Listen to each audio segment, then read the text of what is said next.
নমস্কার বন্ধুরা, রান্নাঘর থেকে আবার একটা রেসিপি নিয়ে চলে এলাম। নলের গুড়ের মালপোয়া। তো দেখেই বুঝতে পারছেন কতটা সুন্দর হয়েছে। যেমন ফুলবে তেমন খেতেও সুন্দর লাগে। তা রেসিপিটা কিভাবে বানালাম ভিডিওটা প্রথম থেকে শেষ পর্যন্ত দেখার জন্য অনুরোধ রইল। চলুন তাহলে শুরু করা যাক। নলের গুড়ের মালপোয়া বানানোর জন্য প্রথমে এখানে 2 বাটি ময়দা নিয়ে নিয়েছি। এবার ওই বাটির মাপেরই 1 বাটি সুজি দেবো। সামান্য একটু লবণ দিয়ে খুব ভালো করে মিশিয়ে নেব। মাপটা ঠিক মতো করে নিতে হবে। যেই বাটির মাপে আমি ময়দা নিয়েছিলাম সেই বাটির মাপেরই 1 বাটি সুজি নিয়েছি। আবার ওই বাটির মাপে 1 বাটি নলের গুড় দেব। দিয়ে আবারও খুব ভালো করে মিশিয়ে নেব। এবার গুড়ের বাটি ধুয়ে সামান্য জল একটুখানি দিয়ে দেব। দিয়ে সমস্ত কিছু খুব ভালো করে মাখিয়ে নেব। এভাবে হ্যান্ড উইশে করেই মাখাবো। তবে জলের পরিমাণটা বলতে পারছি না। এভাবে অল্প অল্প করে জলটা নেব। খুব ভালো করে মিশিয়ে নিয়েছি। ঠিক এরকম হবে।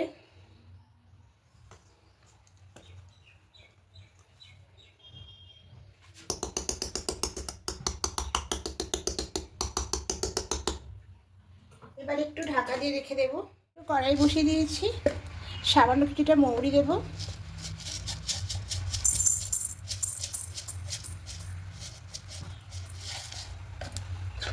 শুকনো খোলা একটু সামান্য ভেজে নেব।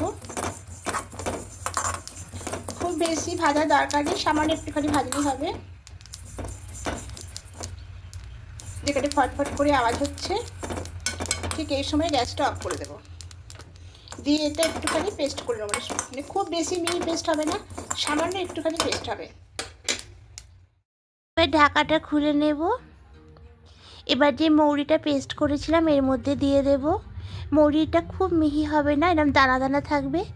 আর যদি হামল দিস্তে করেন একটু সামান্য থেতে করলেই হবে। এবার দিয়ে পুরোটা খুব ভালো করে হ্যান্ড উইশে করে মিশিয়ে নেব। তা দেখুন সুজিটা ফুলে অনেকটা ঘন হয়ে গেছে। তার জন্য এখানে আরও কিছুটা জল দেব। জল দিয়ে খুব ভালো করে হ্যান্ড উইশে করে মিশিয়ে নেব। ব্যাটারটা একদম রেডি হয়ে গেছে। দেখুন আমি এরকমই রাখবো, এর থেকে বেশি পাতলা করব না। এবার কড়াইতে আগে থেকে সাদা তেল দিয়েছিলাম, তেলটা গরম হয়ে গেছে। এখান থেকে এক হাতা করে ব্যাটার নেব আর তেলের মধ্যে দিয়ে দেব। দেখুন কতটা সুন্দর ফুলে ফুলে আসছে। এবার নিচ থেকে উপর দিকে তেল দিয়ে দেব। দেখুন কত সুন্দর ফুলে উঠেছে। এবার এই পাশটা উল্টে নেব। হয়ে গেছে, এবার তুলে নেব।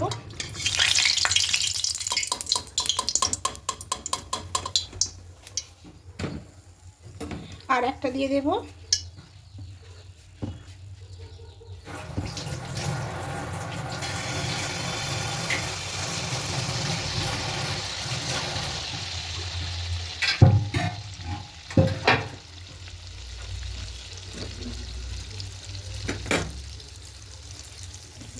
ঠিক এই সময়টার উপর দিয়ে দেবো। দেখুন কতটা সুন্দর ফুলে উঠছে। এবার পাঁচটা উল্টে নেব।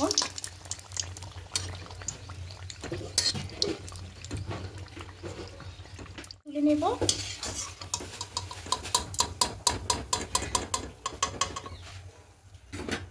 এইভাবে বাকিগুলো সব করে নেব। আবার একটা দিয়ে দিচ্ছি।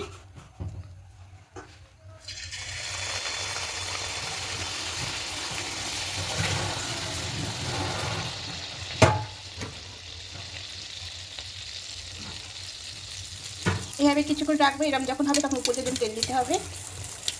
দেখুন কতটা সুন্দর ফুল উঠছে। পাশে উল্টে নেব। তুলে নেব।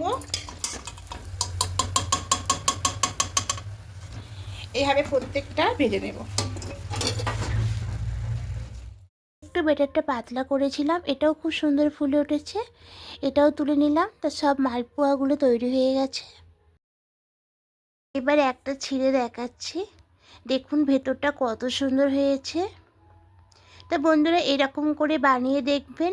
মালপোয়াগুলো খুব সুন্দর ফুলবে আর অনেকক্ষণ রাখলেও ওটা নরম থাকবে, খেতেও দুর্দান্ত লাগে। আর যদি আমার এই রেসিপিটি ভালো লেগে থাকে অবশ্যই কমেন্টে জানাবেন, একটা লাইক করে দেবেন। আর যারা নতুন বন্ধুরা দেখছেন তাদের কাছে অনুরোধ রইল সাবস্ক্রাইব করে পাশে থাকার জন্য। আমিও আপনাদের পাশে থাকবো। আবার কোনো রেসিপি নিয়ে চলে আসবো। আজকের মতো টাটা।